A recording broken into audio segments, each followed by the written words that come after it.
ಏಕನಾಮ್ನೇನವಜ್ಞಾತಪ್ರಭಾಯ ನಾರಾಯಣಾಯ ಕೃತಾರಣಾಯ ಜ್ಞೇಯಂ ಗಮ್ಯಂ ಗುರುಂಶ್ಚಾಪಿ ನತ್ವಾ ಸೂತ್ರಾರ್ಥ ಉಚ್ಯತೆ ಸಮಸ್ತ ಗುಣ ಸಂಪೂರ್ಣಂ ಸರ್ವಲೋಕವಿದಂ ಲಕ್ಷ್ಮೀನಾರಾಯಣಂ ವಂದೇ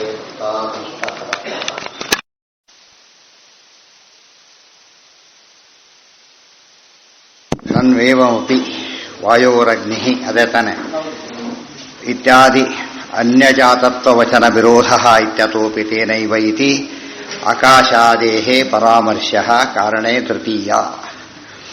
ನಾನು ಏವಮಪಿ ನೀವಿಷ್ಟು ಉತ್ತರ ಕೊಟ್ಟರೂ ಕೂಡ ವಾಯೋರಗ್ನಿ ಅಂತಿದೆ, ವಿಷ್ಣೋರಗ್ನಿ ಅಂತಿಲ್ಲ.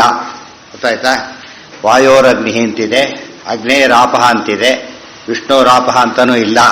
ಆದ್ದರಿಂದ ಇತ್ಯಾದಿ ಅನ್ಯಜಾತತ್ವ ವಚನ ವಿರೋಧ, ಅನ್ಯಜಾತತ್ವ ವಚನ ವಿರೋಧ. ನೀವು ಹೇಳ್ತಿರೋದು ವಿಷ್ಣು ಜಾತತ್ವ ಹೇಳ್ತೀರಿ, ಆದರೆ ವೇದಗಳಲ್ಲೇ ಏನಂತ ಬಂದಿದೆ? ಅನ್ಯಜಾತತ್ವ ಬಂದಿದೆ. ಅನ್ಯಜಾತತ್ವ ವಾಕ್ಯಗಳೊಂದಿಗೆ ವಿರೋಧ ಬರೋದ್ರಿಂದ ಈಗ ವಿಷ್ಣುವೇ ಸರ್ವ ಜಗಜ್ಜನ್ಮಾಧಿಕರ್ತ, ಅವನು ಸರ್ವಗುಣಪೂರ್ಣ ಇತ್ಯಾದಿಗಳಿಗೆ ಅರ್ಥ ಇಲ್ಲ ಅಂತ ಅವನು ಹೇಳಿದ. ಅದಕ್ಕುತ್ತರ ತೇನೈವೇತಿ, ಆಚಾರ್ಯ ಮಾತು ಅದಕ್ಕೂ ಉತ್ತರ ಆಗಿದೆ. ಆಕಾಶಾದೇಹೇ ಪರಾಮರ್ಶಃ ಕರಣೇ ತೃತೀಯ. ತೃತೀಯ ವಿಭಕ್ತಿಯಲ್ಲಿ ಉಪಯೋಗಿಸ್ಬೇಕಿದನ. ಕರಣದಲ್ಲಿ ಏನಂತ ಬಂತು? ಆಕಾಶಾದಿ ಸಮಸ್ತಂಚ ತಜ್ಜಂ ತೇನೈವೇತಿ. ಕರಣೆ ತೃತೀಯ ತೇನ ಅಂತಿದೆ, ಕರಣೇ ತೃತೀಯ ಅಂದರೆ ಪರಮಾತ್ಮ ಇವುಗಳ ಮೂಲಕ ಮಾಡಿಸ್ತಾನೆ ಹೊರತು ಅವೇ ಮಾಡ್ತಾ ಇಲ್ಲ ಅಂತ ಕರಣ. ಇವತ್ತು ಉದಾಹರಣೆಗೆ ಪರಶುನ ದಾರು ಚಿನತ್ತಿ ಅಂತ ವಾಕ್ಯ. ಪರಶುನ ದಾರು ಚಿನತ್ತಿ, ಪರಶು ಕೊಡಲೆಯಿಂದ, ದಾರು ಸೌದೆಯನ್ನ, ಚಿನತ್ತಿ ತರಿಸ್ತಾನೆ ಅಂತ ಇದೆ. ಇಲ್ಲಿ ಕತ್ತರಿಸೋನು ಯಾರು? ಒಬ್ಬ ವ್ಯಕ್ತಿ. ಸಾಧನ ಯಾವುದು? ಪರಶು, ಪರಶುನ ತೃತೀಯ ವಿಭಕ್ತಿ. ಇಲ್ಲಿ ತೇನ ಪರಮಾತ್ಮನೇ ಕರಣ. ಕರಣ ಅಂದರೆ ಸಾಧನ ಪರಮಾತ್ಮ. ಆದ್ದರಿಂದ ಸ್ವಂತ ಮಾಡಲಿಕ್ಕೆ ಯಾರಿಗೂ ಬರೋದಿಲ್ಲ. ಆದ್ದರಿಂದ ವಾಯೋರಗ್ನಿ ಇತ್ಯಾದಿ ಇದ್ರೂ ಕೂಡ ಅಲ್ಲೂ ಕೂಡ ಒಳಗೆ ವಾಯುರಂತರ್ಗತ, ವಾಯುವಂತರ್ಗತ ವಿಷ್ಣುರೇವ ಅಗ್ನಿ ಅಂತ ಅರ್ಥ. ಪ್ರತಿಯೊಂದು ಮಾತಿಗೆ ಅರ್ಥ ಮಾಡಿಕೊಂಡ್ರೆ ಸಮಸ್ಯೆ ಇಲ್ಲ ಅಂತ ತಿಳಿಸಿದೆ. ಕರಣ ಅವನೇ ಸಾಧನ, ಅವನೇ ಕರ್ತ. ಇವತ್ತು ಅವನ ಅನುಗ್ರಹ ಮಾಡಲಿಕ್ಕೆ ಬರೋದಿಲ್ಲ. ಕರಣ ಅಂದ್ರೇನು? ಸಾಧನ. ಪರಮಾತ್ಮನ ಕರ್ತೃಗಳು ಬರ್ತಾನಿದ್ದಾನೆ, ಕರ್ಣದಲ್ಲಿ ತಾನಿದ್ದಾನೆ, ಕರ್ತೃನಲ್ಲಿ ತಾನೆ. ಅದಕ್ಕೆ ಪೂಜಾ ದ್ರವ್ಯಗಳಲ್ಲಿ ತಾನು, ಪೂಜಾ ಸಾಮಗ್ರಿಯಲ್ಲಿ ತಾನು, ಪೂಜ್ಯ ವಸ್ತುಗಳಲ್ಲಿ ತಾನು, ಪೂಜ್ಯ ಇಂದ್ರಿಯ ಪ್ರತಿಯೊಂದರಲ್ಲಿ ಇರೋದರಿಂದ ಅವನಿಗೆ ಸರ್ವೋತ್ತಮತ್ವನೇ ಬಂತು. ಧ್ಯೇಯ ತಾ ಅನ್ನಮಸೃಜಂತ ಇತ್ಯಾದಿ ಶ್ರುತ್ಯಂತರಸ್ಥ ಅನ್ನ ಶಬ್ದಶ್ಚ ಪೃಥಿವ್ಯರ್ಥತ್ವೇನ ಅವಿರೋಧಾದಿತಿ ಭಾವಃ ಕೇನ ಹೇತುನ ಅನ್ನಶ್ರುತೇಃ ಪೃಥಿವ್ಯರ್ಥತ್ವಂ ಜ್ಞಾಯತೆ ಇತ್ಯತೋಪಿ ತೇನೈವ ಇತಿ. ಆಪಶ್ಚ ಪೃಥಿವೀ ಚ ಅನ್ನಂ, ಪೃಥಿವೀ ವಾ ಅನ್ನಂ ಇತ್ಯಾದಿ ವೈದಿಕ ವಚನೇನೈವ ಇತ್ಯರ್ಥಃ. ಅಲ್ಲಿ ಮತ್ತೊಂದು ಅರ್ಥ ಬಂತು. ಏನಿದೆ? ಅದ್ಭ್ಯ ಪೃಥಿವೀ ಅಂತ ಹೇಳಿದ್ದೀರಿ ನೀವು. ಅದ್ಭ್ಯ ಪೃಥಿವೀ, ವಾಯೋರಗ್ನಿ ಅಗ್ನೇರಾಪಃ ಅದ್ಭ್ಯ ಪೃಥಿವೀ ಅಂತ ಹೇಳಿದ್ದೀರಿ. ಅದು ಸರಿ. ಇನ್ನೊಂದು ವಿರೋಧ ಇದೆ, ವೇದಗಳಲ್ಲಿ ಹೊಂದಾಣಿಕೆನೇ ಇಲ್ಲ. ಯಾಕೆ? ಅಲ್ಲೇನು ಹೇಳಿದ್ರು? ಆ ನೀರಿನಿಂದ ಅನ್ನ ಅಂತ ಹೇಳಿದ್ರೆ ಇನ್ನೊಂದು ಕಡೆ ಹೇಳ್ತಾರೆ ತಾ ಅನ್ನ ಮಸೃಜಂತ. ನೀರಿನಿಂದ ಪೃಥ್ವಿ ಅಂತ ನೀವು ಹೇಳಿದ್ರಿ, ನೀರಿನಿಂದ ಅನ್ನ ಅಂತ ಇನ್ನೊಂದು ಕಡೆ ಹೇಳ್ತಾರೆ. ಈ ಅನ್ನನೋ ಪೃಥ್ವಿನೋ ಯಾವ್ದು ಹಾಕಿದ್ರೆ ಮುಂದೇನಿದೆ? ಪೃಥಿವ್ಯಾಂ ಓಷಧಯ ಓಷಧಿಭ್ಯೋ ಅನ್ನಂ ಅಂತ ಮುಂದೆ ಇದೆ. ಇಲ್ಲಿ ನೋಡಿದ್ರೆ ನೀರಿನಿಂದಾನೇ ಅನ್ನ ಅಂತ ಹೇಳ್ಬಿಟ್ಟು ಕನ್ಸಿಸ್ಟೆನ್ಸಿನೇ ಇಲ್ಲ. ಒಂದೊಂದು ರೀತಿ ಹೇಳ್ತಾರೆ ವೇದಗಳಲ್ಲಿ ಅಂತ ಹೇಳಿದ್ರೆ ಇತಿ ಶ್ರುತ್ಯಂತರಸ್ಥ ಅನ್ನ ಶಬ್ದಸ್ಯ ಪೃಥಿವ್ಯರ್ಥತ್ವೇನ ವಿರೋಧಾದಿತಿ ಭಾವ ಹೇಳ್ತಾರೆ. ತದ್ದ ಅನ್ನ ಶಬ್ದ ಪೃಥ್ವಿ ಅಂತಾನೆ ಅರ್ಥ. ಅನ್ನ ಶಬ್ದಕ್ಕೆ ಪೃಥ್ವಿ ಅಂತ ಅರ್ಥ ಆದ್ರಿಂದ ಅದ್ಭ್ಯ ಪೃಥ್ವಿ ಅನ್ನೋ ಮಾತಿಗೂ ತಾ ಅನ್ನಮಸೃಜಂತ ಅನ್ನೋ ಮಾತಿಗೂ ವಿರೋಧ ಇಲ್ಲ. ಕೇನ ಹೇತುನ ಅನ್ನಶ್ರುತೇ ಪೃಥಿವ್ಯರ್ಥತ್ವ ಜ್ಞಾಯತೆ ಇತ್ಯತೋಪಿ ತೇನೈವೇತಿ. ಏನೋ ಮ್ಯಾಜಿಕ್ ಮಾಡಿದ್ರೆ ನೀವು ಸುಮ್ಮನೆ ಹೇಳ್ತೀರಿ ಅಂದ್ರೆ ಇನ್ನೊಂದು ಕಡೆ ಹೇಳ್ತಾರೆ ಆಪಶ್ಚ ಪೃಥಿವೀ ಚ ಅನ್ನಂ. ಪೃಥ್ವಿಗೆ ಅನ್ನ ಅಂತ ಕರೀತಾರೆ. ಅನ್ನಕ್ಕೆ ಏನ್ ಮಾಡ್ತೀವಿ ಅಂತ ಕೇಳ್ತಾರೆ. ಅವ್ನು ಕಾರ್ಪೆಂಟ್ರ್ ಏನ್ ಮಾಡಿಸ್ತಾನೆ? ಟೂಲ್ಸ್ ತೋರಿಸ್ತಾನೆ. ಇದನ್ನ ತಿಂತೀಯ ಅಂದ್ರೆ ಏನ್ ಹೇಳ್ಬೇಕು? ಅದಕ್ಕೆ ಅರ್ಥ ಇದರಿಂದ ಕೆಲಸ ಮಾಡಿ ಅದರಿಂದ ಅನ್ನ ಬರುತ್ತೆ ಅಂತ ಅರ್ಥ. ಗೊತ್ತಾಯ್ತು? ಅನ್ನಕ್ಕೆ ಏನ್ ಮಾಡ್ತೀವಿ? ರಿಕ್ಷಾ ಓಡಿಸ್ತೀನಿ ಅಂತ. ರಿಕ್ಷಾ ಓಡಿಸಿದ್ರೆ ಅನ್ನ ಸಿಗುತ್ತಾ ಅಂತ ಕೇಳಿದ್ರೆ ದುಡ್ಡು ಬಂದು ದೊಡ್ಡ ಪದಾರ್ಥವನ್ನು ತಿಂತಾನೆ ಅಂತ ಅರ್ಥ. ಅನ್ನಕ್ಕೇನು ಅಂದ್ರೆ ಬದುಕಲಿಕ್ಕೆ ಬೇಕಾದಂತ ಅನ್ನಕ್ಕೆ ಯಾವ್ದು ಆಧಾರ ಅಂತ ಕರೀತಾರ ಹಾಗೆ ಇಲ್ಲಿ ಪೃಥ್ವಿ ಅಂದ್ರೂ ಒಂದೇ, ಅನ್ನ ಅಂದ್ರೂ ಒಂದೇ. ಪೃಥಿವೀ ವಾ ಅನ್ನಂ ಇತ್ಯಾದಿ ವೈದಿಕ ವಚನೇನೈವ ಇತ್ಯರ್ಥ. ಪೃಥ್ವಿಯ ಒಟ್ಟು ಸಾರ ಯಾವುದು ಅಂದ್ರೆ ಅನ್ನ, ಒಟ್ಟು ಸಾರ ಅನ್ನ. ಮುಂದೋಯ್ತಾ? ಇಲ್ಲ, ಹೌದಾ? ಸರಿ ಸರಿ ಸರಿ, ಹೌದು ಹೋಗಿದೆ. ಅದಕ್ಕೆ ಲಿಂಕ್ ಇದೆ. ಕರಣೆ ತೃತೀಯ ತೇನೈವ ಆಕಾಶಾದಿನೈವ ದ್ವಾರ ರೂಪ ಸಾಧನೇನ ತಜ್ಯಂ. ಇಲ್ಲಿ ತೇನ ಅಂದ್ರೆ ವಿಷ್ಣು ಸಾಧನ, ಇನ್ನೊಂದರ್ಥ ಸಾಧನಗಳು ತಾನೇ ಇದ್ದಾನೆ. ಆಕಾಶಾದಿನೈವ, ಆಕಾಶಾದಿಗಳ ಒಳಗೂ ತಾನೇ ಇರೋದ್ರಿಂದ ಯೋಚನೆ ಇಲ್ಲ. ಇನ್ನು ತಾನು ಕರ್ತ, ಆಕಾಶಾದಿಗಳು ಕನ್ನಡ. ಯಾರು ಪ್ರಧಾನ ಆಯ್ತಾಗ? ಮತ್ತೆ ಕರ್ತು ಪ್ರಧಾನ. ತೇನ ಶಬ್ದಕ್ಕೆ ನಾ ಏನಂತ ಅರ್ಥ ಮಾಡ್ಕೊಂಡ್ವಿ? ಫಸ್ಟು ತೇನ ವಿಷ್ಣುನ ಅಂತ ಒಂದರ್ಥ, ಅಥವಾ ತೇನ ಆಕಾಶಾದಿನ ವಿಷ್ಣುನ ಸರ್ವಂ ಕ್ರಿಯತೆ, ಆಕಾಶಾದಿಗಳ ಮೂಲಕ ವಿಷ್ಣು ಮಾಡ್ತಾನೆ ಅಂತ ಅರ್ಥ ಮಾಡಿಕೊಂಡ್ರೆ ಕರ್ತ ವಿಷ್ಣು, ಕರ್ಣ ಆಕಾಶಾದಿಗಳು. ಆದ್ರೆ ಆಗಲೂ ವಿರೋಧ ಇಲ್ಲ. ದ್ವಾರ ಸ್ವರೂಪ ಸಾಧನೇನೈವ ತಜ್ಜಂ ನತು ದ್ವಾರ ಕರಣಂ ಅನಪೇಕ್ಷ ಇತ್ಯೇವ ಅರ್ಥ. ದ್ವಾರ ರೂಪ ಸಾಧನೇನ ತಜ್ಜಂ ನತು ದ್ವಾರಕರಣಂ ಅನಪೇಕ್ಷ ಇತ್ಯರ್ಥ ಇತ್ಯೇವ ಅರ್ಥ. ಅಂದ್ರೆ ವಿಷ್ಣುವೇ ಮಾಡ್ತಾನೆ ಅಂತ ನಾವೆಲ್ಲ ಏನ್ ಹೇಳ್ತೇವೆ? ವಿಷ್ಣು ಮಾಡೋದು ಎರಡು ರೀತಿ. ಒಂದು ರೀತಿ ತಾನೇ ಮಾಡ್ತಕ್ಕಂಥ ಕೆಲಸ ತಾನೇ ಮಾಡ್ತಾನೆ, ಇನ್ನೊಬ್ಬರ ಮೂಲಕ ಮಾಡಿಸಿ, ಇನ್ನೊಬ್ಬರ ಮೂಲಕ. ದ್ವಾರ ಅಂದ್ರೇನು? ಮೀಡಿಯೇಷನ್, ಇನ್ನೊಬ್ಬರ ಮೂಲಕ ಮಾಡಿಸ್ತಾನೆ. ಬಟ್ ಮಾಡಿಸಿದ್ಯಾರೋ? ತಾನೇನೆ. ಇಷ್ಟಾದರೂ ಸಾಕು, ವಿರೋಧ ಹೋಯ್ತು. ಆದರೆ ಅವರೊಳಗೂ ನಿಂತು ತಾನು ಮಾಡಿಸ್ತಾನೆ. ಮತ್ತೆ ಇನ್ನೇನಾಯ್ತು ಅಲ್ಲಿಗೆ? ಈಗ ಇನ್ನೂ ಸ್ಪಷ್ಟ ಆಯ್ತು. ಬ್ರಹ್ಮದೇವರ ಮೂಲಕ ಸೃಷ್ಟಿ ಮಾಡಿಸ್ತಾನೆ, ಸರಿ. ಬ್ರಹ್ಮದೇವರು ಒಳಗಿದ್ದು ಸೃಷ್ಟಿ ಮಾಡಿಸ್ತಾನೆ, ಇನ್ನೂ ಸ್ಪಷ್ಟ ಆಯ್ತು. ಆದ್ದರಿಂದ ದೇವರ ಮಾಡಿಸ್ತಾನೆ ಅನ್ನೋದಕ್ಕೆ ಯಾವ ವಿರೋಧನೂ ಇಲ್ಲ. ಯಾರೇ ಏನೇ ಮಾಡಿದ್ರು ಅಂದ್ರೂ ಕೂಡ ಮುಖ್ಯವಾಗಿ ದೇವರೇ ಮಾಡಿದ ಅಂತ ಅರ್ಥ. ಹೇಗೂ ಮಾಡಿಸ್ತಾನೆ, ಹೊರಗಡೆ ಇದ್ದು ಮಾಡಿಸ್ತಾನೆ, ಒಳಗಿದ್ದು ಮಾಡಿಸ್ತಾನೆ. ಚಿಕ್ಕ ಮಕ್ಕಳು ಏನ್ ಮಾಡ್ತಾನೆ? ಬರೀ ಅಂತ ಹೇಳಿ ಕೈ ಹಿಡಿದು ಬರೆಸ್ತಾರಲ್ಲ, ಹಾಗೆ ನಮಗೇನು ನಾವು ಮಕ್ಕಳು ಕೈ ಹಿಡಿದು ಬರೆದ ಅರ್ಥ ಆಗುತ್ತೆ. ದೇವ್ರು ನಮ್ಮ ಕೈ ಹಿಡಿದು ಬರ್ತಾನೆ ಅಂತ ಮರ್ತೋಗ್ಬಿಡುತ್ತೆ. ದೇವರು ನಮ್ಮ ಕೈ ಹಿಡಿತಾರೆ, ನಮ್ಮ ಕಣ್ಣಲ್ಲಿ ಕೊಡ್ತಾನೆ. ಸ್ಪೆಕ್ಸ್ ತೋರಿಸುತ್ತೆ, ಪರಮಾತ್ಮ ಒಳಗಿದ್ದು ತೋರಿಸ್ತಾನೆ. ಮತ್ತೆ ಅರ್ಥ ಆಯ್ತಾ? ಪ್ರತಿಯೊಂದು ಕಡೆ ನಮ್ಮ ಮೇಲಿಂದ ಒಳಗಿಂದ ಬಿಟ್ಬಿಡ್ತೇವೆ. ಅವಾಗ ಹಣ್ಣು ಅಂತ ಹೇಳಿದ್ರೆ ತಿರುಳು ಬೇರೆ, ಇದು ಬೇರೆ. ತಿರುಳೆ ಬಿಟ್ಬಿಟ್ರೆ ಹಣ್ಣು ತಿಂದಾಗ ಆಗತ್ತಾ? ಶಾಸ್ತ್ರದಲ್ಲಿ ಎಲ್ಲಾ ದೇವರು ಮಾಡಿಸ್ತಾ ಎಂಬುದಕ್ಕೆ ಅರ್ಥ ಇದೆ. ಅನ್ಯಜಾತತ್ವ ಶ್ರುತಿ ದ್ವಾರಕರಣಪರ ಇತ್ಯುಕ್ತಂ ಭವತಿ. ದ್ವಾರ ರೂಪ ಸಾಧನೇನ ತಜ್ಜಂ ನತು ದ್ವಾರಕರಣಮನಪೇಕ್ಷ ಇತ್ಯೇವ ಅರ್ಥ. ಅದಕ್ಕೆ ದೇವರು ಮಾಡಿಸ್ತಾನೆ ಅಂದ್ರೆ ದ್ವಾರವನ್ನು ಮೂಲಕ ಮಾಡಿಸ್ತಾನೆ ಅಂತ ಅರ್ಥ. ಆದ್ದರಿಂದ ಅಲ್ಲಿ ವಿರೋಧ ಬರಲಿಲ್ಲ. ಅನ್ಯಜಾತತ್ವ ಶ್ರುತಿ ದ್ವಾರ ಕಾರಣಪರ ಇತ್ಯುಕ್ತಂ ಭವತಿ. ಬೇರೆದರಿಂದ ಎಲ್ಲಾರು ಹುಟ್ಟಿದೆ ಅಂತ ಹೇಳಿದ್ರೆ ಅದು ದ್ವಾರ ಅಂತ ಅಷ್ಟೇ ಅರ್ಥ. ಪೋಸ್ಟ್ ಮ್ಯಾನ್ ಇಂದ ದುಡ್ಡು ಬಂತು, ಬ್ಯಾಂಕಿಂದ ದುಡ್ಡು ಬಂತು, ಯಾರೋ ತಂದುಕೊಟ್ಟು ದುಡ್ಡು ಬಂದಿದ್ದು ಕರೆಕ್ಟೇ. ಎಮ್ಮೋ ಮೂಲಕ ಕಳಿಸ್ಬಹುದು, ಅಥವಾ ಬ್ಯಾಂಕಲ್ ಮೂಲಕ ಮಾಡಿ ಕಳಿಸಬಹುದು, ಅಥವಾ ಯಾರ ಮೂಲಕನೂ ಕೊಟ್ಟು ಡೈರೆಕ್ಟ್ ಆಗಿ ಕೊಡಬಹುದು. ಆದರೆ ಕಳಿಸಿದ್ದಾರೋ ತಂದೆನೇ, ಗೊತ್ತಾಯ್ತಾ? ತಂದೆನೇ ಕಳಿಸಿರೋದು. ಅನೇಕ ಮೆಥಡ್ ಇದೆ ಕಳಿಸೋಕ್ಕೋಸ್ಕರ. ಯಾವ ರೀತಿ ಚೆಕ್ ಮೂಲಕ ಕಳಿಸ್ಬೋದು, ಇದು ಏನೋ ಒಂದು ರೀತಿ ಕೊಟ್ಟವರು. ಯಾವ ರೀತಿ ಕೊಟ್ಟರು ಕೂಡ ಕೊಟ್ಟಿದ್ದಾರೋ ತಂದೆನೇ. ಅದಕ್ಕೆ ಆಕಾಶ ವಾಯು ಯಾವುದರಿಂದ ಸೃಷ್ಟಿಯಾಗಿದ್ರು ಕೂಡ ಮೂಲತಃ ಸೃಷ್ಟಿ ಯಾರಿಂದ ಆಗಿರೋದು? ವಿಷ್ಣುವಿನಿಂದಾನೇ. ಅದಕ್ಕೆ ಅನ್ಯಜಾತತ್ವ ಶ್ರುತಿ ದ್ವಾರ ಕಾರಣ ಪರ ಇತ್ಯುಕ್ತಂ ಭವತಿ. ಅತ್ರೈವ ಕಾರಣ ಪ್ರಯೋಗೇನ. ಯಾವಾಗ ಹೇಳ್ಬೇಕಾದ್ರೆ ದ್ವಾರ ಹೇಳ್ತಾ ಕೊಡೋದಿಲ್ಲ ಯಾರು ಕೂಡ. ದುಡ್ಡು ಇಷ್ಟ ಎಲ್ಲಿಂದ ಬಂತು? ನಾನು ತಂದೆ ಕಳಿಸಿದೆ ಅಂದ್ಬಿಡ್ತಾನೆ ಅಷ್ಟೇ. ಬ್ಯಾಂಕ್ ಅವೆಲ್ಲ ಹೇಳೋದಕ್ಕೆ ಹೋಗೋದಿಲ್ಲ. ಅದಕ್ಕೆ ಅವೆಲ್ಲ ದ್ವಾರ ಅಂದ್ರೆ ಏನು? ಜಸ್ಟ್ ಮೀಡಿಯೇಷನ್ ಅಷ್ಟೇ. ಅದು ಬಿಟ್ಟು ಇನ್ನೊಂದಾಯ್ತು ಅಷ್ಟೇನೆ. ಅದಾಗಲೇಬೇಕು. ಬಟ್ ತಂದೆ ಕಳಿಸ್ತಾ ಹೋದ್ರೆ ಯಾವ ಮಾಡ್ಕೊಂಡು ಬರ್ತಿರ್ಲಿಲ್ಲ. ತಂದೆ ದುಡ್ಡು ಕಳಿಸ್ತೇ ಹೋಗಿದ್ರೆ ಬ್ಯಾಂಕು ಇಲ್ಲ, ಪೋಸ್ಟು ಇಲ್ಲ, ಯಾವುದೂ ಇಲ್ಲ. ಅವನು ಕಳಿಸಿದ್ರೆ ಮುಂದೆ ಮೀಡಿಯಾ ಶುರುವಾಗಿತ್ತು. ಆದ್ರಿಂದಾಗಿನೇ ಮೀಡಿಯಂ ಇರೋದು ಅದಕ್ಕೋಸ್ಕರ. ಮೇಲೆ ವಸ್ತು ಇದ್ರೆ ಮುಂದೆ ಮಾಧ್ಯಮ ಯಾವುದು ಅಂತ ಪ್ರಶ್ನೆ. ಅನ್ನನೇ ಇಲ್ಲ, ಯಾವ್ದ್ರಲ್ಲಿ ಬಳಸ್ತೀವಿ ಅಂತ ಕೇಳಿದ್ರೆ ಹಾಗೆ ಅಡಿಗೆ ಬಡಿಸೋ ಪ್ರಶ್ನೆ ಬರೋದು ಯಾವಾಗ? ಎಲೆ ಹಾಕಿ ಅಂತ ಹೇಳೋದು. ಅನ್ನ ಇದು ಬರೀ ಎಲೆ ಹಾಕಿದ್ರೆ ಗುಟಾಗರಿ ಎಲ್ಲರೂ ಇದು ಮಾಡ್ಬಿಡ್ತೀವಿ. ಗೊತ್ತಾಯ್ತಾ?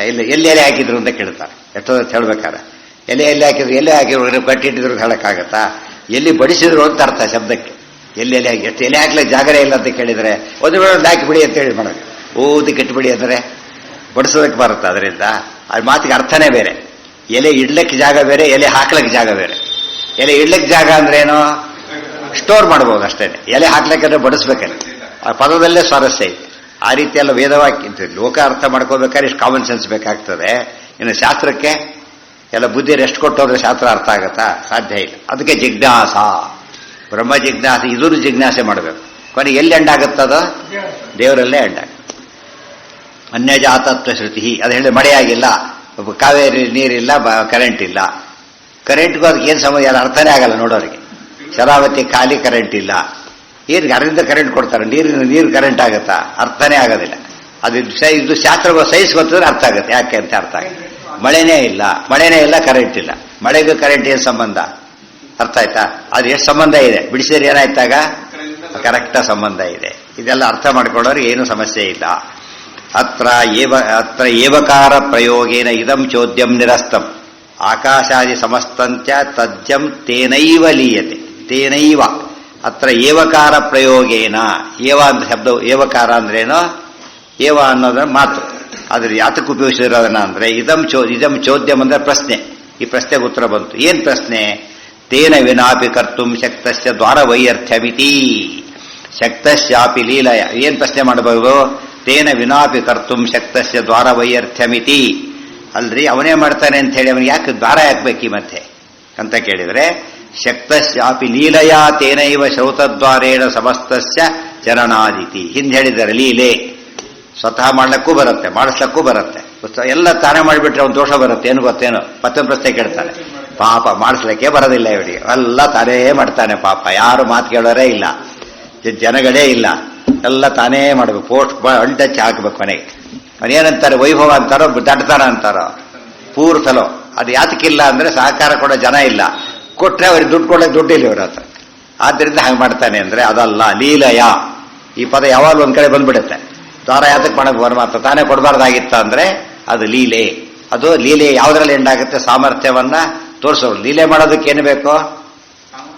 ಆಟ ಆಡ್ತಾರೆ. ಶಕ್ತಿ ಮುಡುಕ ಹಣ್ಣು ಮುಡುಕ ಆಟ ಆಡ್ತಾನ. ಯಾಕೆ? ಲೀಲೆ ಮಾಡಕ್ ಬರೋದಿಲ್ಲ ಅವನಿಗೆ. ಯಾತಕ್ಕೆ? ಶಕ್ತಿ ಇಲ್ಲ.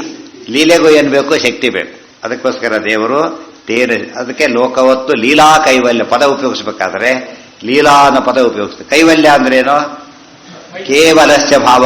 ಕೇವಲ ಲೀಲೆ ಅಂತ. ಕೇವಲ ಲೀಲೆ ಗೊತ್ತಾಯ್ತಾ? ಸಮರ್ಥನಾದವನು ಕುತ್ಕೊಂಡು ಯಾವ ಗಾಡಿ ಎಳ್ಕೊಂಡವ್ರು ಬೆರವಣಿಗೆ ಮಾಡ್ತಾ ಆನಿಮೆ ಕುಡ್ಸ್ಕೊಂಡು ನೋಡೋರು ಏನಂತಾರ? ನೋಡಿಬಿಟ್ಟು ಪಾಪ ನಡಿಲಕ್ಕೆ ಬರೋದಿಲ್ಲ ಅಂತ ಯಾರು ಕೇಳ್ತಾರ? ಆನಿಮೆ ಕುಡ್ಸ್ಕೊಂಡು ಹೋಗ್ತಿದ್ದಲ್ಲ, ನಡಿಲಕ್ಕೆ ಬರೋದಿಲ್ಲ ಅಂತ ಯಾರು ಪ್ರಶ್ನೆ ಮಾಡ್ತಾರ? ಏನಂತಾರ ಅದಕ್ಕೆ? ವೈಭವ ಗೌರವ ಅಂತ. ನಡಿಲಕ್ಕೆ ಬರೋದಿಲ್ಲ ಅಂತ ಯಾರು ಕೇಳೋದಿಲ್ಲ. ವೀಲ್ ಚೇರಲ್ಲಿ ಹೋದಾಗ ಏನಂತಾರೆ? ಪಾಪ ನಡಿಲಕ್ಕೆ ಅದು ವೈಭವ ಅಂತ ಯಾರು ಕರೆಯೋದಿಲ್ಲ. ವೀಲ್ ಚೇರಲ್ಲಿ ಹೋಗೋದ್ರೆ ವೈಭವ ಅಂತ ಕರೀತಾರ? ಕರೆಯೋದಿಲ್ಲ. ಯಾತಕ್ಕೆ? ಅದು ನೋಡ್ಲಿಕ್ಕೆ ಇದು ಇನ್ನೇನಾಗತ್ತೆ? ನೋಡ್ಲಿಕ್ಕೆ ವೈಭವ. ಅರ್ಥ ಆಯ್ತಾ? ಮತ್ತೆ ಅಷ್ಟೇ ಇಲ್ಲ, ಒಪ್ಕೊಂಡ್ರು ಭಾರಿ ದೊಡ್ಡತಾ ಇಲ್ಲ. ಒಪ್ಕೊಂಡು ಏನ್ ಮಾಡ್ಬೇಕಾಗಿತ್ತು ನಾವೀಗ? ಇಷ್ಟೆಲ್ಲ ಮಾಡಿದ್ದಲ್ದೆ ಅವ್ರು ಒಪ್ಕೊಂಡು ಅನುಗ್ರಹ ಮಾಡಿದ್ರು ಅಂತ ಅದ್ಮೇಲೆ ಕೊಂಡಾಡ್ಬೇಕು ಮತ್ತೆ. ಯಾಕೆ? ನಾನು ಬರೋದಿಲ್ಲರೆ ಬಿಡ್ದು ಹೋಗ್ತಿತ್ತು. ಅರ್ಥ ಆಯ್ತಾ? ಇಲ್ಲಿ ಆಗಲ್ಲ, ಇಲ್ಲಿ ಇರುವ ಇಲ್ಲ, ಅವ್ರು ಬೇಕೇ ಬೇಕು ಅವನಿಗೆ. ಬರೋದಿಲ್ಲ ಅನ್ನೋದಿಲ್ಲ, ಸ್ವಲ್ಪ ಬಂದ್ರೆ ಸಾಕು ಅಂತ ಕಾಯ್ತಿರ್ತಾನೆ. ಅದಕ್ಕೆ ಮುಂದೋಗ್ಲಿಕ್ಕೆ ಹೆಲ್ಪ್ಲೆಸ್ ಅವ್ರು. ಇಲ್ಲಿ ದೇವರೆಲ್ಲ ಲೀಲೆ. ಅದು ಎಷ್ಟು ಪ್ರಶ್ನೆ ಉತ್ತರಗಳಿದೆ ಅದರಲ್ಲೆಲ್ಲ ಕೂಡ.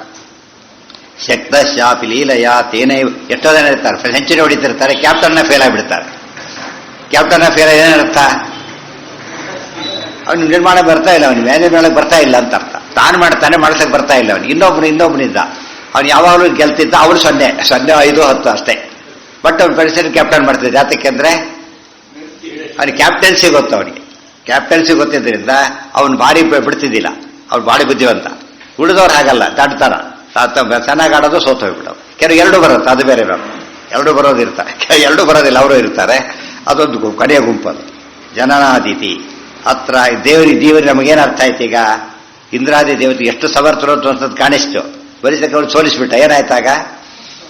ಇಂದ್ರಲೋಕ ಖಾಲಿ ಮಾಡಿ ದೂರ ಹೋಗ್ಬೇಕಾಯ್ತು. ಅಲ್ಲಿ ಏನು ಮತ್ತೆ ಅಶಕ್ತಿ ತೋರಿಸಿದ್ರಾಗ ಶಕ್ತಿನೂ ಕಾಣಿಸ್ತು, ಅಶಕ್ತಿನೂ ಕಾಣಿಸ್ತು. ದೇವರ ಅಲ್ಲಿ ಲೀಲೆ ಅಲ್ಲ, ಅದು ಓಡಿ ಹೋಗಿದ್ದೇನಲ್ಲ, ಲೀಲೆ ಅಲ್ಲ. ರಾಮದೇವರು ಕಾಡಿಗೆ ಹೋದ್ರು, ಲೀಲೆ ಅದು. ಯಾತಕ್ಕೆ? ಅಲ್ಲೇ ಉತ್ತರ ಇದೆ. ರಾಮದೇವ್ ಲೀಲೆ ಅಂತ ಹೇಳೋದಕ್ಕೆ ಏನು ಕಷ್ಟಪಡಬೇಕಾಗಿಲ್ಲ. ಭಾರತ ಒಂದು ರಾಜ್ಯ ಒಪ್ಪಿಸಿದಾಗ ಯಾರಾದರೂ ಕೂಡ ಹೆಲ್ಪ್ಲೆಸ್ ಆಗೋರು ಏನ್ ಮಾಡ್ತಿದ್ರು? ಟ್ಯಾಕ್ಸ್ ಅಂತ ಬಂದೇ ಬಿಡ್ತಿದ್ದ ವಾಪಸ್.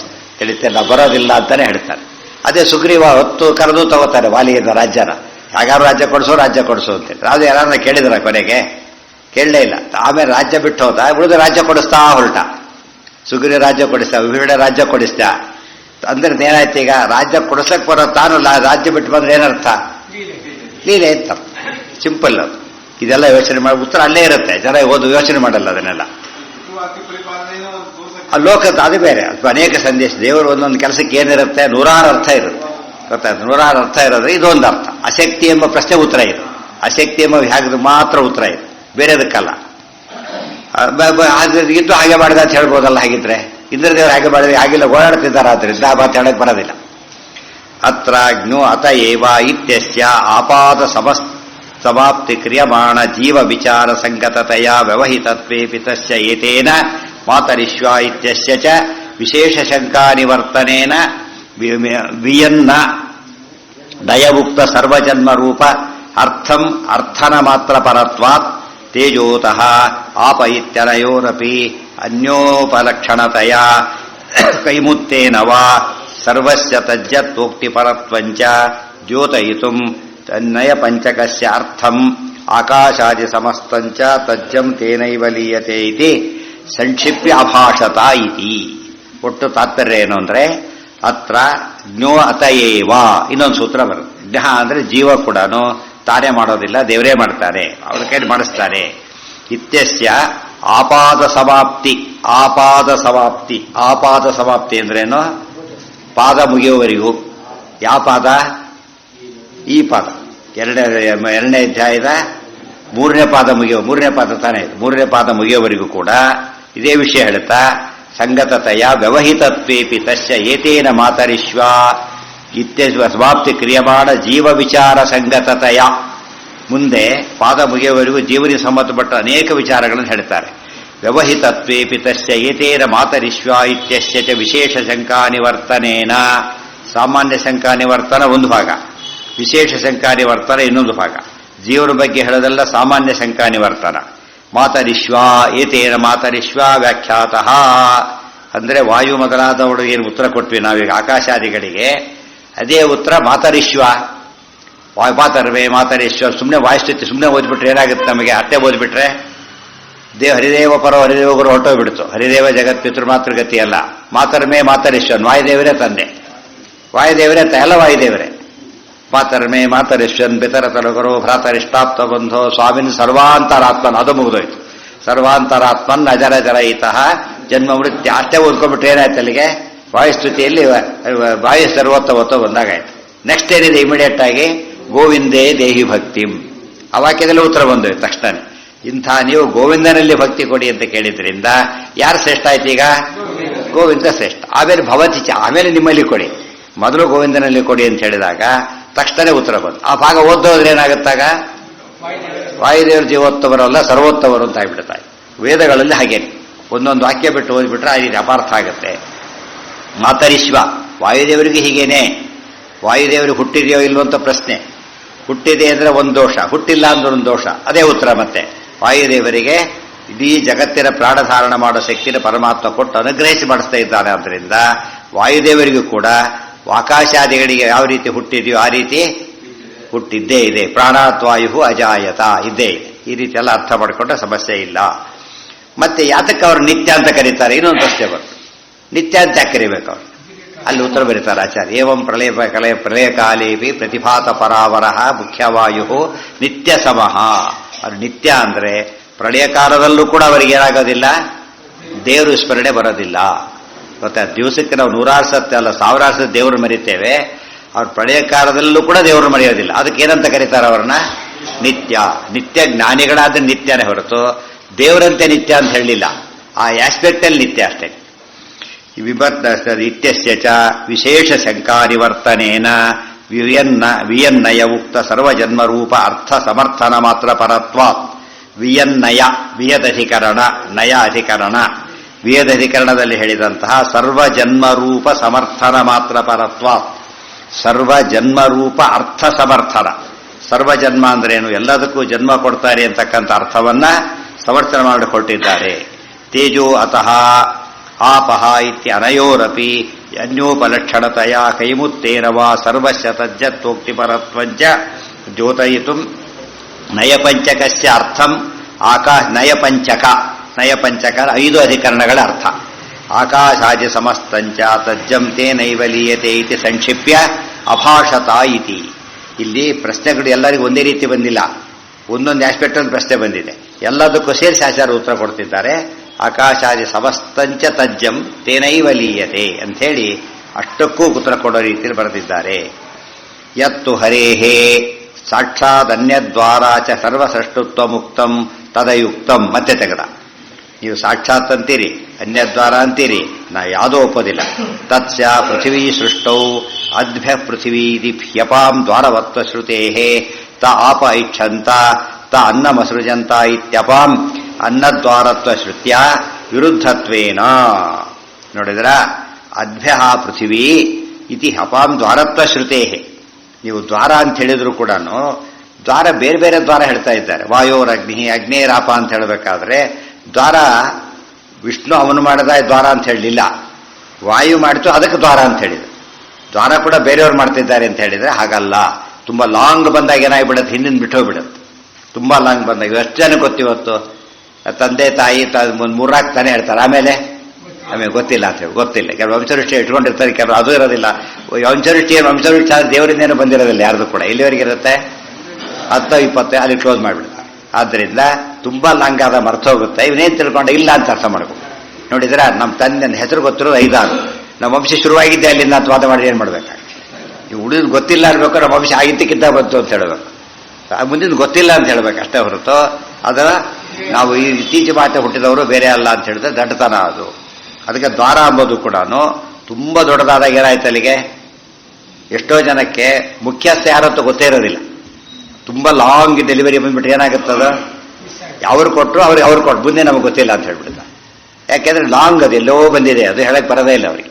ಆ ರೀತಿಯಾಗಿದೆ. ಕೊನೆಗೆ ದೇವ್ರ ಬಗ್ಗೆ ಎಲ್ಲ ಮರ್ತು ಬಿಟ್ಟಿದ್ದಾರೆ ಅಷ್ಟೇ ಹೊರತು ಮುಖ್ಯವಾಗಿ ಮಾಡೋದು ದೇವರೇನೆ. ದ್ವಾರ ಅಂದ್ರೆ ಏನ್ ತಿಳ್ಕೊಂಡವನು, 1-2 ಅಂತ ತಿಳ್ಕೊಂಡ್ಬಿಟ್ಟ. ಅಲ್ಲ, ದ್ವಾರ ಎಷ್ಟಿರ್ಬೋದು, ಎಷ್ಟು ಬೇಕಾದ್ರೂ ಇರ್ಬೋದು. ಅರ್ಥ ಆಯ್ತಾ, ಎಷ್ಟು ಬೇಕಾದ್ರೂ ದ್ವಾರ ಇರ್ಬೋದು. ಅವ್ರು ಅವಾರ್ಥ ಮಾಡಿ ಒಂದೇ ದ್ವಾರ ಅಂತಿತ್ತು, ನೋಡಿ ಇನ್ನೊಂದು ಬಂತಲ್ಲ, ಬೇರೆ ಬಂತಲ್ಲ ಅಂತ ಕೇಳಿದ್ರು. ತಪ್ಪದು. ಇತ್ಯಪಾಂ ಅನ್ನದ್ವಾರತ್ವ ಶ್ರುತ್ಯ ವಿರುದ್ಧತ್ವೇನ ತುಲ್ಯ ಬಲತಯ ದ್ವಯೋರಪಿ ದ್ವಾರಶ್ರುತ್ಯೋರ್ ಅಪ್ರಾಮಾಣ್ಯಾದಿತ್ಯತಃ ಪ್ರಾಪ್ತಂ. ಅನ್ನನೂ ದ್ವಾರ, ಪೃಥ್ವಿನೂ ದ್ವಾರ, ನೀರು ದ್ವಾರ, ಏನಿವೆಲ್ಲ ಎಷ್ಟು ದ್ವಾರ ಆಗುತ್ತೆ ಅಂತ ಕೇಳಿದ್ರೆ ತಪ್ಪದು. ಮುಖ್ಯ ಕರ್ತೃ ವಿಷ್ಣುವೇನೆ. ಬೇರೆದಕ್ಕೆ ಎಷ್ಟೆಷ್ಟು ದ್ವಾರ ಆಗಬೇಕು ಅಷ್ಟು ದ್ವಾರ ಇರಬೇಕೆ ಹೊರತು ಅದು ಅಷ್ಟರಲ್ಲೂ ದೇವರಿದ್ದಾರೆ. ಮತ್ತೆ ಯಾವುದು ಕೂಡ ಅಲ್ಲಿ ಸ್ಟಾಪ್ ಆಗಿಬಿಡುತ್ತೆ. ಹೊರಗಡೆ ಮಾಡಿದ್ರೆ ಏನಾಗುತ್ತೆ, ಅಲ್ಲಿಗೆ ಸ್ಟಾಪ್. ಯಾವ ದ್ವಾರ ಬೇಕಾದ್ರೂ ದೇವರು ಕಟ್ ಮಾಡಬಲ್ಲ, ಆದರೆ ದೇವ್ರನ್ನ ಮಾತ್ರ ಯಾರು ಸ್ಟಾಪ್ ಮಾಡೋಕ್ಕಾಗೋದಿಲ್ಲ. ಇತಿ ಪ್ರಾಪ್ತ ಪೃಥ್ವಿ. ಬಾಂಬೆ ಇಲ್ಲಿಂದ ಫ್ಲೈಟು ಡೈರೆಕ್ಟ್ ಬಾಂಬೆ ಅಂದರೆ ಡೈರೆಕ್ಟ್ ಬಾಂಬೆನೆ. ಆದ್ರಿಂದ ಮೈಸೂರು ನಾನ್ ಸ್ಟಾಪ್ ಅಂದ್ರೆ ಚನ್ನಪಟ್ಟಣವ್ರು ಹೋಗ್ಲೇಬೇಕು, ಅವ್ರು ನಿಲ್ಲಿಸೋದಿಲ್ಲ ಅಷ್ಟೇ ಹೊರತು ಬಿಟ್ಟು ಹೋಗಕ್ಕೆ ಬರೋದಿಲ್ಲ. ಆ ಊರು ತಲುಪಲೇಬೇಕು, ಅವನು ಬೈಪಾಸಲ್ಲಿ ಹೋಗ್ಬೇಕು ಅಷ್ಟೇ ಹೊರತು ಊರನ್ನ ಬಿಟ್ಟು ಹೋಗಕ್ಕೆ ಬರೋದಿಲ್ಲ. ಇದೇನು ಪ್ಲೇನ್ ಏನು ಮಾಡುತ್ತೆ, ಆ ದಿಕ್ಕೇ ಹೋಗಲಿ, ಎಲ್ಲ ಬೇರೆ ಕಡೆ ಎಲ್ಲ ಹೋಗ್ಬಿಡಿ, ಯಾವ ಊರು ಟಚ್ ಮಾಡ್ದಾಗ ಹೋಗ್ಬೋದು. ಅದು ಹೋಗೋ ರೀತಿ ಬೇರೆ, ಇದು ನಾನ್ ಸ್ಟಾಪ್, ಅದು ನಾನ್ ಸ್ಟಾಪೇ. ಬಟ್ ಈ ನಾನ್ ಸ್ಟಾಪ್ಗೆ ಅರ್ಥ ಬೇರೆ, ಆ ನಾನ್ ಸ್ಟಾಪ್ಗೆ ಅರ್ಥ ಬೇರೆ.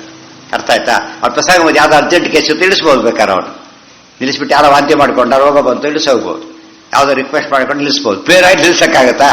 ಸ್ವಲ್ಪ ಇರೋದು ತಿಳಿಸಪ್ಪ ಅಂತ ಕೇಳಿದ್ರೆ ಸಾಧ್ಯ ಇಲ್ಲ. ಯಾಕೆ ಸಾಧ್ಯನೇ ಇಲ್ಲ, ಅದು ಇಂಪಾಸಿಬಲ್. ಅಂದ್ರೆ ದ್ವಾರದಲ್ಲೇ ಎಷ್ಟು ವೆರೈಟಿ ಇದೆ. ಕಾಮನ್ ಸೆನ್ಸ್ ಸೂತ್ರ ಓದ್ತಾ ಹೋದಂತೆ ಅರ್ಥ ಹೇಗೆ ಮಾಡಬೇಕು.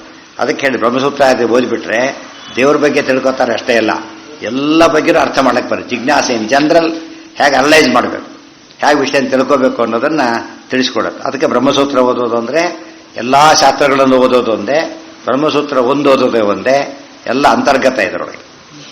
ಅನ್ನ ಮಸೃಜಂತ ಇತ್ಯಪಾಂ ಅನ್ನದಾರತ್ವ ಶ್ರುತ್ಯ ವಿರುದ್ಧತ್ವೇನ ತುಲ್ಯ ಬಲತೆಯ. ತುಲ್ಯ ಬಲತೆಯ ಅಂದ್ರೇನು, ಸಮಬಲ ಅಂತ. ತುಲ್ಯ ಅಂದ್ರೆ ಸಮಬಲವಾಯ್ತಲ್ಲ ಅಂತ ಕೇಳಿದರೆ ಎರಡಕ್ಕೂ ಸಮಬಲ. ಇದು ಈ ದ್ವಾರ ಅಂತ ಒಂದು ಹೇಳ್ತಾರೆ, ಇನ್ನೊಂದು ಆ ದ್ವಾರ ಅಂತ ಹೇಳ್ತಾನೆ. ಈಕ್ವಲ್ ಸ್ಟ್ರೆಂತ್ ಬಂತು ಅಂದ್ರೆ ಯಾವುದಕ್ಕೂ ಸ್ಟ್ರೆಂತ್ ಇಲ್ಲ, ದೇವರಿಗೆ ಎಲ್ಲಾ ದ್ವಾರ ಎಂಬುದೇ ಮುಖ್ಯ ಸ್ಟ್ರೆಂತು.